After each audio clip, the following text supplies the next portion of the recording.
आया ऊंट पहाड़ के नीचे। अब जाकर चाहे वो अदील की फैमिली को इस बात का पता चलेगा कि भाई मुस्तफ़ा और अदील के बीच में कितना डिफरेंट था। मुस्तफ़ा कैसा इंसान था और अदील अब कैसा इंसान है, क्योंकि अदील की फैमिली के ऊपर, ख़ास तौर पर वलदैन के ऊपर बहुत बड़ा इम्तिहान आने वाला है। अदील ने अपना जो इनका पर्सनल घर था ये सारा का सारा बेच कर, पैसा अपनी जेब में डालकर अपने वलदैन को रुबाब के घर में लेकर चला जाता है। अब नेक्स्ट एपिसोड में ट्विस्ट पैदा होगा, क्योंकि रुबाब कभी भी अदील की फैमिली को अपने घर में एक्सेप्ट नहीं करेगी। अगर ये अदील के सामने ये डिमांड रखती है कि भाई अगर आप इस घर में रहना चाहते हैं तो रह सकते हैं, हमें किसी किस्म का कोई भी एतराज़ नहीं है, लेकिन आप अपने वलदैन को इस घर में नहीं रखेंगे, तो क्या अदील मजबूर होकर अपने वलदैन को धक्का देकर, घसीट कर इस घर से निकाल देगा?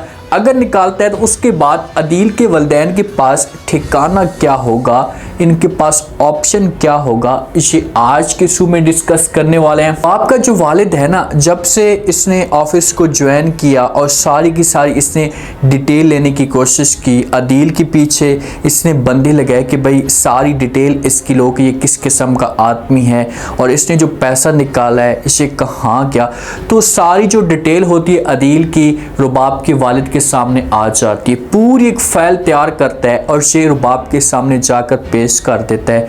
रुबाब को जाकर कहते हैं कि बेटा ये सब कुछ देख लो कि किस तरीके से आपके हस्बैंड ने आपको चूना लगाया, आपको धोखा दिया। तो रुबाब अभी भी अपने वलदैन की बातों के ऊपर यकीन नहीं कर रही होती, बार बार अपने वालिद को समझाने की कोशिश करती और कहती कि पापा जान आप ये झूठ बोल रहे हैं, अदील कभी भी ऐसा का धोखा नहीं कर सकता। तो वालिद उसके सामने जब फाइल रखता है, सब कुछ उससे बताते, तो फिर जाकर उसकी आंखें खुलती हैं और बड़ी अपसेट हो जाती है। वालिद कहता है कि बेटा इसने आपके साथ जो शादी की थी ना, सिर्फ और सिर्फ इसका मकसद भी यही था कि आपसे पैसा समेटना चाहता था। इसने आपको सोने की चिड़िया बना कर रखा हुआ था, ये आपको यूज़ करता था। छोटा सा इंसान है और इसकी जो सोच होगी या इसकी जो हरकतें होंगी ये भी छोटी होंगी। अभी भी आपके पास वक्त है, आप जो भी बड़ा फैसला करें तो आपके लिए ये फैसला बहुत ही कीमती होगा। रुबाब अपने वालिद को कहेगी कि पापा जान आप ऐसा करेंगे, थोड़े से लम्हे के लिए आप मुझे अकेला छोड़ दें, मैं तन्हा रहना चाहती हूँ, उसके बाद जो होगा वो देखा जाएगा। ये फाइल को भी उठाकर फेंक देती है, लेकिन बाप जो होता है ना, ये अब मजबूर करने की कोशिश कर रहा है रुबाब को कि भाई आप अदील से हमेशा के लिए जान छुड़वा लें, अदील से तलाक ले लें। अब देखते हैं कि रुबाब तलाक लेती है या अदील को जलील और ख्वार करने की कोशिश करती है।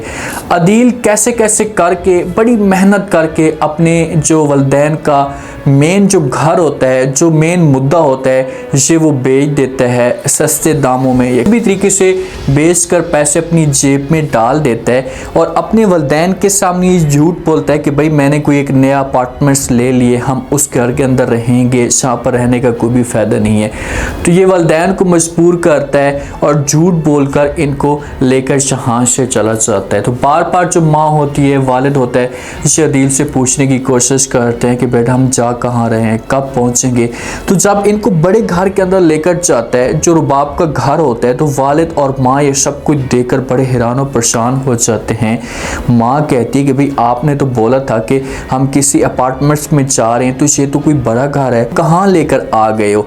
तो वालिद जो होता है ये घर को पहचान लेता है, क्योंकि ये रुबाब के घर में कई दफ़ा क्या हुआ था, तो इसी वजह से वालिद कहता है अदील को कि भाई आप तो रुबाब के घर में लेकर आ गए हो, आपने तो कोई और जगह बोली थी। तो यहाँ पर भी अदील अपने वालिद को झूठ बोलने की कोशिश करेगा, अपने वालिद को यहाँ पर कह सकता है कि पापा जान कोई दिन हम यहाँ पर रह लेते हैं, जैसे हमें जो अलहदा अपार्टमेंट्स मिलेगा तो फिर हम यहाँ से हमेशा के लिए चले जाएंगे। तो इसे मजबूर होकर अपने वलदैन को राज़ी कर लेते हैं। अब रुबाब से इजाज़त नहीं लेता।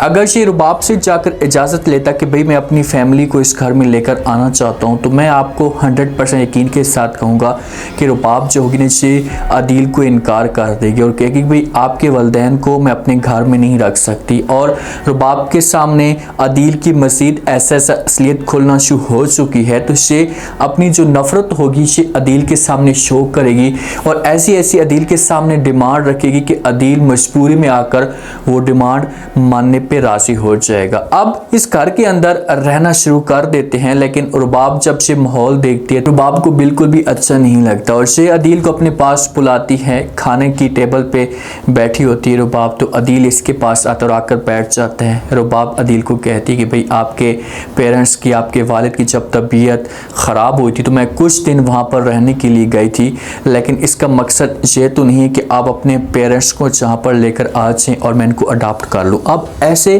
तंजी तौर पर बातें करती है कि अगर यहाँ पर खड़े होकर अदील की फैमिली या कोई गैरतमंद बंदा होता तो कभी भी ये बातें बर्दाश्त ना करता और अपनी बेगम को यहीं पर तलाक देता और हमेशा के लिए ये घर छोड़कर चला जाता। लेकिन ये इतना घटिया, इतना बगैरत इंसान है कि खामोशी के साथ ये सारी की सारी बातें सुन रहा होता है और ये खुले आम बातें कह देती है अदील को कि भाई इस घर के अंदर मैं आपकी फैमिली को नहीं रख सकती।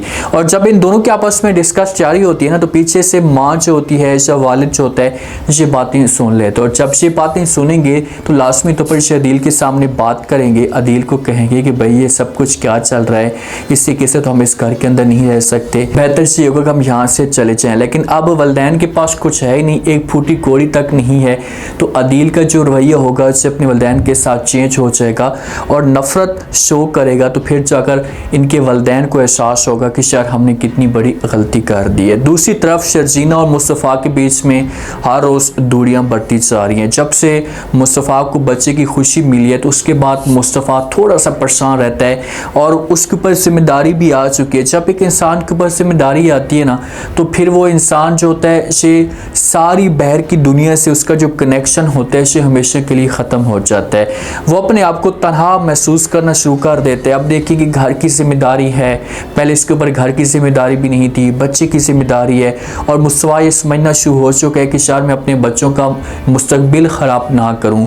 जैसे मैं जलील और ख्वार हो रहा हूं तो मैं ये सोचूं कि मेरे बच्चों का ये मुस्तकबिल ख़राब ना हो, बच्चे जलील और ख्वार ना हो। तो इसी वजह से वो कुछ ना कुछ बड़ा करने की कोशिश कर रहा है, लेकिन शर्जीना को ये सब कुछ अच्छा नहीं लगता। शर्जीना ये समझती है कि मुस्तफ़ा चेंज होता जा रहा है और ये मुझसे दूर होता जा रहा है। इसी वजह से कोई ये ख़त लिखती है, ये ख़त लिखेगी और जाकर मुस्तफ़ा की टेबल पे या इसकी एक साइड पे जाकर रख देगी कि ताकि मुस्तफ़ा इसको पढ़े और उसके बाद जो मुस्तफ़ा थोड़े बहुत जो है वो अपने आप को चेंज करने की कोशिश करे और मेरे साथ ठीक हो जाए। लेकिन जब एक इंसान जिम्मेदारियों में जाता है, उसके ऊपर परेशानियाँ आती हैं, तो आप जितने भी ख़त लिखें ना तो वो इंसान चेंज नहीं हो सकता। अब शर्जीना का हक़ है कि शर्जीना मुस्तफ़ा से मूड बनाकर ना बैठे, अपने हस्बैंड को की जिम्मेदारी को समझे और इसके सामने प्यार से बात करे, मुस्कुराने की कोशिश करे ताकि आपका हस्बैंड आपको देखे तो खुश हो जाए।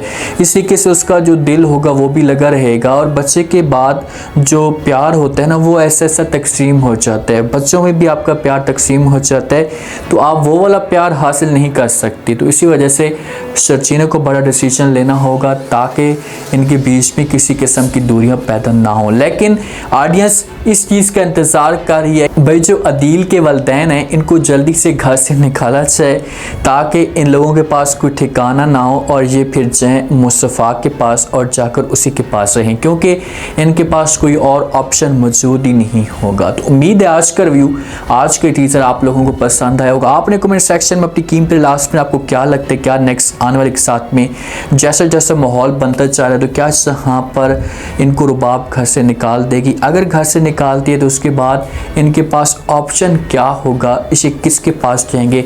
लास्ट में फीडबैक दें और चैनल को लास्ट में सब्सक्राइब कर दें। शुक्रिया।